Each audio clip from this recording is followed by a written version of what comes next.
Whatever happens, you may think it all a mere bad dream.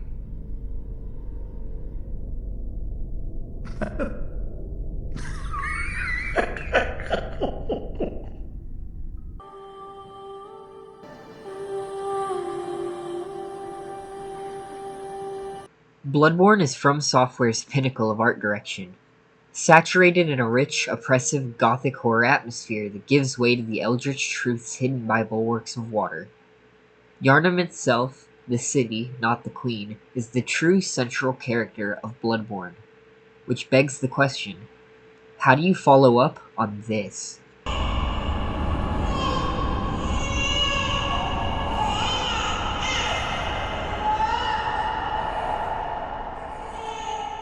The ending of Bloodborne serves as a closing chapter on the city of Yharnam, and while for years many fans have wanted a sequel, it has to be asked, where would we take the world of Bloodborne going forward? And I have the answer, or at least several possible answers for interesting places to go next in this cosmic journey through horrors untold. Follow me in today's video essay while we explore the world of Bloodborne 2.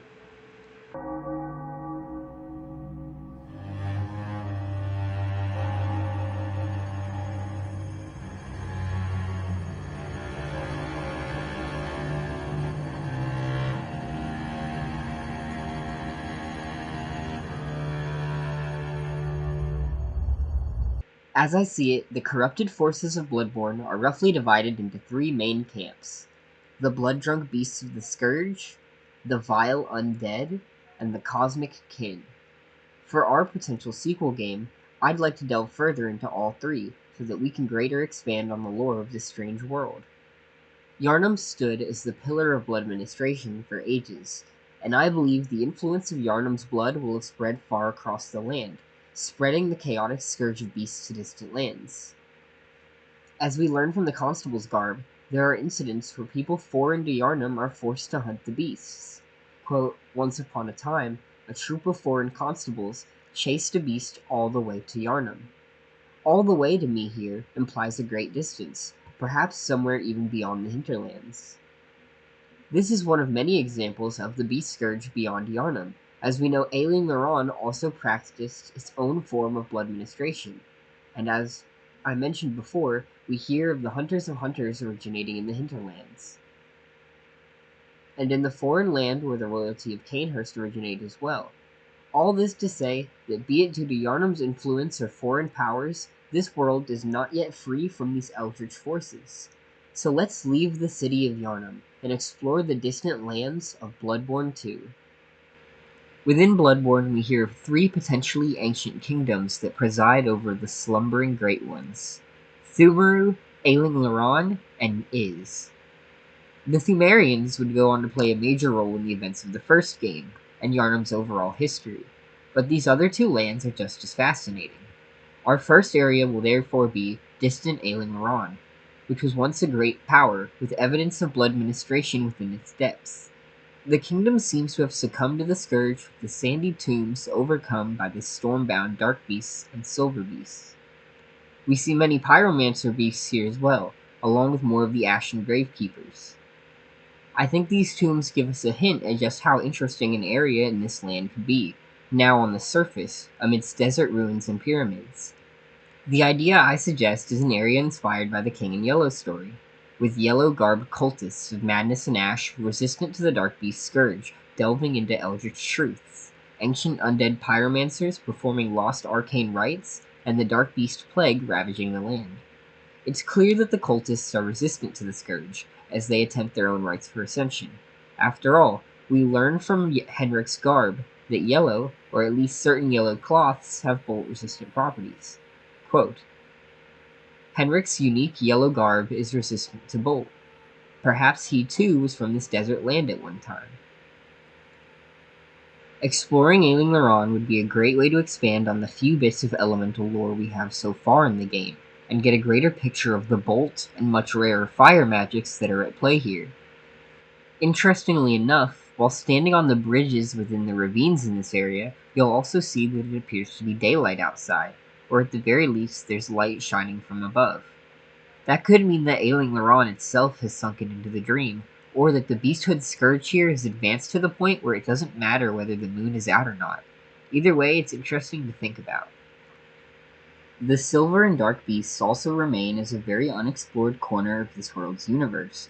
There's very little we know about them, and we rarely ever see them in the main game. I think the only times we ever get to actually see any of the Silver Beasts are either inside the Nightmare or the Dark Beast Pearl encounter, other than within the Chalice dungeons where they're far more prevalent, specifically in Ailing Loran. While editing this, I actually remembered that we start Bloodborne during the day and the beasts are already out.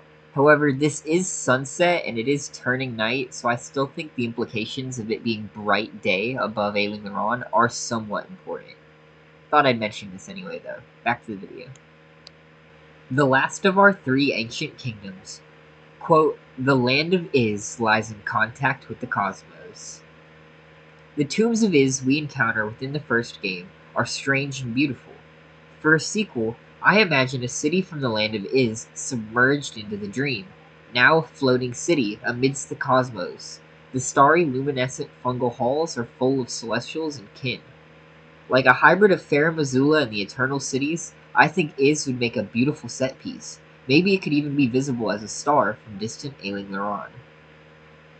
For our third area, we have our first new concept on the list, and a deep dive into the kin of Mother Cause. As we know, great volumes of water serve as a bulwark guarding sleep and an augur of the Eldritch truth. For our next area, I propose the Sunken City of Kos. I imagined something akin to the Sunken City from Dark Souls 2, now truly submerged beneath the waves and adorned with statues of krakens, fishfolk, and eldritch leviathans. The city could be patrolled by these fishfolk, as well as giant crabs and angry shrimp taking the form of dog-like enemies as weird prawn that attack you, as well as various other aquatic monsters. We can see the return here of the lightning mage fishes that we see throughout the fishing hamlet, as well as fishes that attack with lightning tridents. In the sky, you can see the ocean surface and really feel that the city itself is truly on the ocean floor. This might even give us another chance at a Maris-like gimmick encounter against a giant aquatic life form, maybe against some species similar to Kos. I also think the thematic relations with Maris are important when it comes to Bloodborne's lore, as it is an aquatic eldritch being of some sort that is related to sleep. Overall, I think the strange, dream-soaked world of Bloodborne is perfect to explore more surreal areas that we might not get to see in other games within this genre. So I really like the idea of areas set in space or far below the ocean's surface, really stretching the bounds of where we can go in this setting. We all know From Software loves its poison swamps, and as it happens, there's a loose plot thread from the first game we can explore for just that. Within the Forbidden Woods, the Madara's twins grew up alongside a great serpent that fed on the entrails of beasts, and now resides within the Nightmare. We even summon it ourselves using the Madara's whistle, which tells us more about the creature. It was originally planned as the boss fight at the end of the Forbidden Woods, but was scrapped in place of the Shadow of Yharnam trio, although some remnants of it do remain with them summoning the serpents in its second phase. With this, we could see an entire poison swamp / serpent temple area within the Nightmare, and face off against this boss at last. The story of the Immortal Queen and her vampiric dynasty harbor a great deal of potential to return for a sequel, be it in the frigid area of Cainhurst itself on a wider scale, or by visiting the ancestral homeland of these people. The Vilebloods are rather unique themselves after all, with ghost-like specters among their ranks, as well as vengeful wraith magic born of blood, and a unique line separate from Queen Yharnam. I believe Cainhurst and the Vilebloods are one of the two best ways to further explore the concept of the undead within Bloodborne, with the other being Ailing Loran and its aforementioned cremated sorcerers, who are somehow made immortal in body and soul through their cremation. Whereas the Vilebloods practice a more primal and direct form of immortality by imbibing the blood of other Vilebloods, in a far more vampiric manner that's different to what we see elsewhere in the catacombs. I'm personally most interested in the idea of further exploring the vengeful wraiths born of blood that we see, Martyr Ligarius use as well as the Executioner wheels and Executioner gloves. Regardless, the more I play Bloodborne, the more Castle Cainhurst becomes one of my favorite areas, so I'd really just love to see it explored more.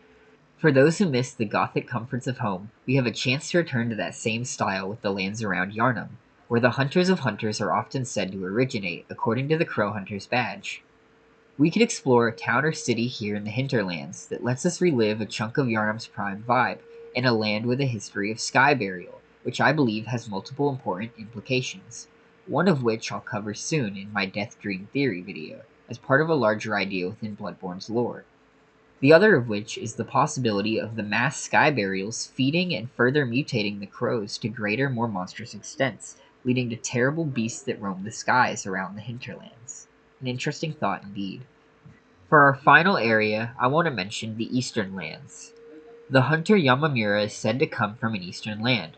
While not said outright, the Shikage is also implied to come from a foreign land of eastern inspiration. So for the sake of argument right now, I'm putting forth that the royals of Cainhurst commissioned the weapon from the eastern lands of Yamamura's home. With that said, these lands let us explore the possibility of a Japanese-inspired kingdom fallen to eldritch madness, and a rich opportunity to draw on Japanese folklore with various monsters and yokai. I can already imagine giant spectral skeletons wandering in the night, vengeful spirits and corrupted monks attempting their own forms of ascension. Definitely a chance to draw on some of the concepts seen in Sekiro in a new form as well. These 8 areas represent mere small possibilities for what the wider world of Bloodborne offers, and what could be seen should we ever get a sequel, or even a trilogy in this world. If you like the ideas I put together for this video, drop a like and tell me about your own ideas for what we could see in a Bloodborne 2, be it trick weapons, bosses, areas, or whatever else comes to mind. And if you like content like this, feel free to subscribe. I post primarily Souls-like and indie game content. Mostly gameplay, but with occasional analysis and essay-style videos like this one. Thanks to everyone who's watched this far, and I hope you'll enjoy the content I make going forwards. I currently have a lore video in the works, or a theory crafting video of sorts, discussing the relationship between death and dreaming here in Bloodborne, and the possibilities that could have on a sequel, as I mentioned while we were talking about in the Hinterlands section of the video. Thank you all for tuning in though, and I hope you all enjoyed. Goodbye.